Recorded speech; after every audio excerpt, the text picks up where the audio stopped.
Mr. William Ruto is the chief commander of the abduction squad. We demand that all 82 youth who have been abducted in the last 3 months be released and returned to their families immediately.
We are happy to issue today's statement entitled, "The Buck Stops With You, President William Ruto." But before I do read this statement, our colleague, Honorable Eugene Wamalwa, is in Western Kenya, actually waiting for us on that side for New Year festivities in Trans Nzoia and Kakamega counties. But we are happy to welcome the leadership here. Our brother Jeremiah is here with us, and the leadership, minority leadership in the Senate, Senator Wambua here, and also minority leadership in the National Assembly, Mheshimiwa Robert Mbui, ranking members like member for Matungulu, and other friends who are here. Senator Manzo is also here, and Speaker Kitui County is here. Mzee Nyambane always representing the Abagusi business and professional communities and other friends. We thank you. Fellow Kenyans, let me take this opportunity to extend our sincere greetings to you wherever you are, in our nation or indeed abroad. We wish you peace and abundance as we transition from the year 2024 to 2025 in the next 24 hours. We also take this opportunity to convey our condolences to the people of America following the passing on of the 39th U.S. President, Jimmy Carter. President Carter will be remembered for his efforts to promote human rights and resolve conflicts around the world, leading to the awarding of the Nobel Peace Prize in 2002. President Carter's selfless leadership inspired many generations. We too express our sympathies and extend our condolences to the peoples of South Korea, Azerbaijan, following the tragic plane crashes. Fellow Kenyans, 2024 will be remembered as a very difficult and painful season. The year, and in particular June 25th, will also be recognized as a year young Kenyans impeached Parliament and brought to life the articles of the Constitution of the Republic of Kenya. It will be recalled that in June, Kenyan youth, Gen Zs, and millennials set aside their laptops and armchairs to occupy our Republic's cities, towns, and streets in unprecedented numbers. They armed themselves with phones, water bottles, and our republic's flag to oppose William Ruto's regime's arrogance and intransigence, typified by the unfavorable, invasive, and irredeemable Finance Bill 2024. How did this so-called Kenya Kwanza government respond to their cries? They clobbered our Gen Zs and millennials with open abandon. They unleashed torrents of tear gas canisters into unarmed crowds of peaceful protesters.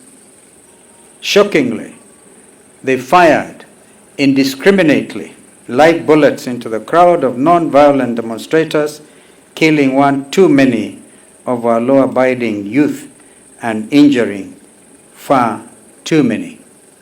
Kenyans who remember the first to fall was Rex Masai. Up to date, not one security agent has been charged with these heinous and illegal atrocities against humanity.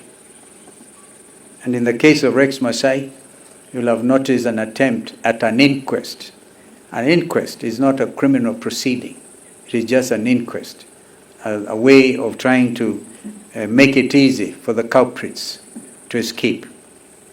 To compound this brazen criminality, the Ruto regime embarked with shocking familiarity the practice of abducting our youth just because they expressed their opinion, drew pictures, created artwork widely shared on social media that Mr. Ruto did not like.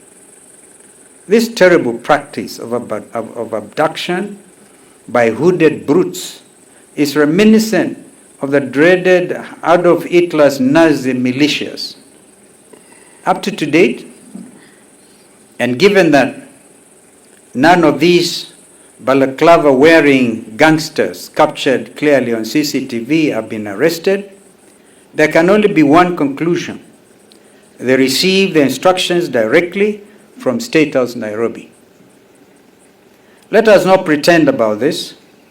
What is clear, no matter the type of whitewashing, chest-thumping, and sugarcoating Mr. Ruto's misguided social media gang attempts to do by sponsoring all manner of hashtags, is that Mr. William Ruto is the chief commander of the abduction squad.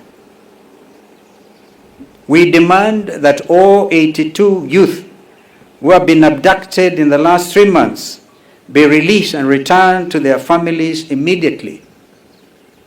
Some have actually been abducted as recently as yesterday. We also demand that all 29 missing youth whose whereabouts are unaccounted for be accounted for forthwith.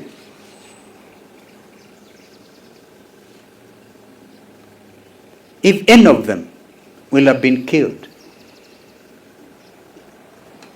the blame will be squarely on Kenya Kwanza regime. We also call on our international partners to note these serious crimes against humanity being perpetuated by Kenya Kwanza regime and to add their voice of condemnation. Fellow Kenyans, it is preposterous. The thousands of Kenyans are today unrepresented in Parliament and at the county assemblies because of an individual's vested interest in the 2027 elections, which he wishes to manipulate through a user-friendly Independent Electoral Boundaries Commission, IEBC. Mr. Ruto's proxy, Augustine Muli, has delayed the IEBC selection panel process, knowing full well that it does not meet the criteria on any and all levels, and the matter was pronounced by a competent judge of the High Court. This long, drawn-out and unnecessary process can, however, be curtailed as our republic is bigger than one man. We therefore say in a loud and clear voice, Mr. Ruto, do the honorable thing and instruct your proxy to withdraw his court cases at the Court of Appeal. Let me, however, take this opportunity to assure Kenyans that they are not alone. While we have lost 2 precious years under this KK dictatorship, 2025 will not follow a similar path. But do you recall that I said at this podium, the next election, whenever that will be, was going to be won in 2024. As Kenyans celebrate Christmas and welcome the new year, remember those reflections? The outcome of the next elections is already determined.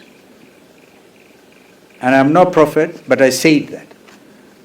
Even then, agencies are not come out to the streets. Well, I just want to go back one paragraph that 2025 will not follow a similar path. We will not allow it. As a people's loyal position for now, we will lead in mobilizing of all progressive and democratic entities in the country to resist the Ruto autocracy.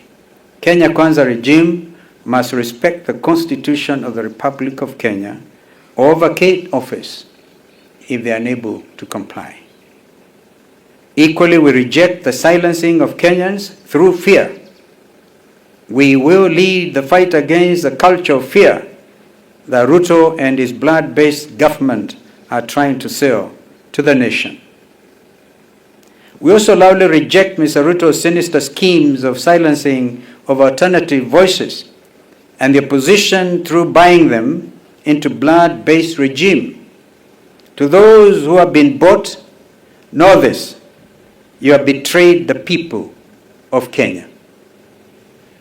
Finally, for now, we are sending a warning shot to the Kenya Kwanza regime on oppressive taxation, corruption, wastage in government, and on the dysfunctional Shah-Shif disaster. Listen to the voices of the people on these matters. We are telling you to listen to the teachers of this country, to our university lecturers, and to the farmers.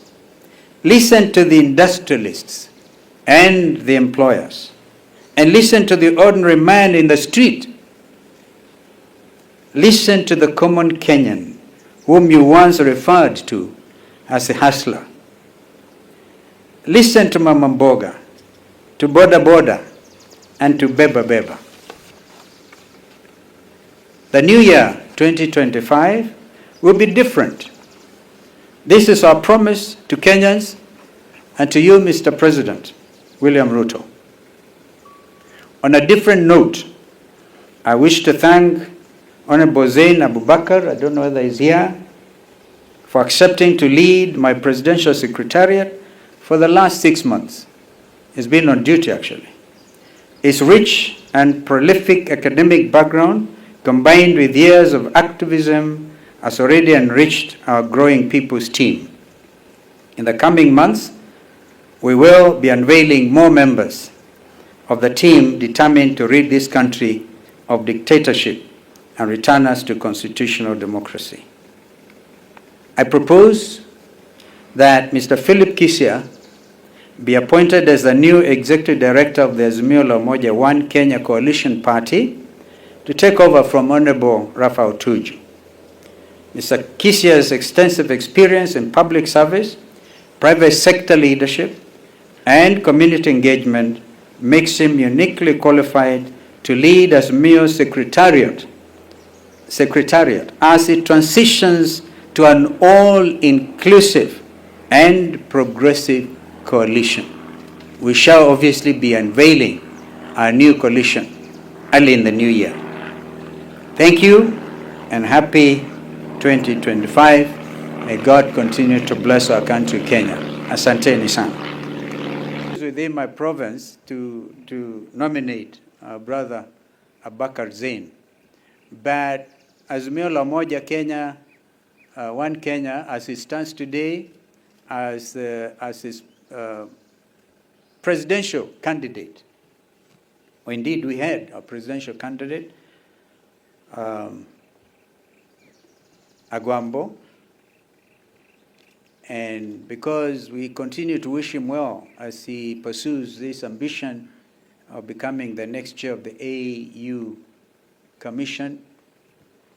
The chair of Azimio Coalition is former President Uhuru Kenyatta, and we understand our brother Uhuru's wish to remain above these things. We respect that. And so we are taking charge in the next year. God bless you. Maybe our brother Jeremiah may want to add something, and if there are questions, then we can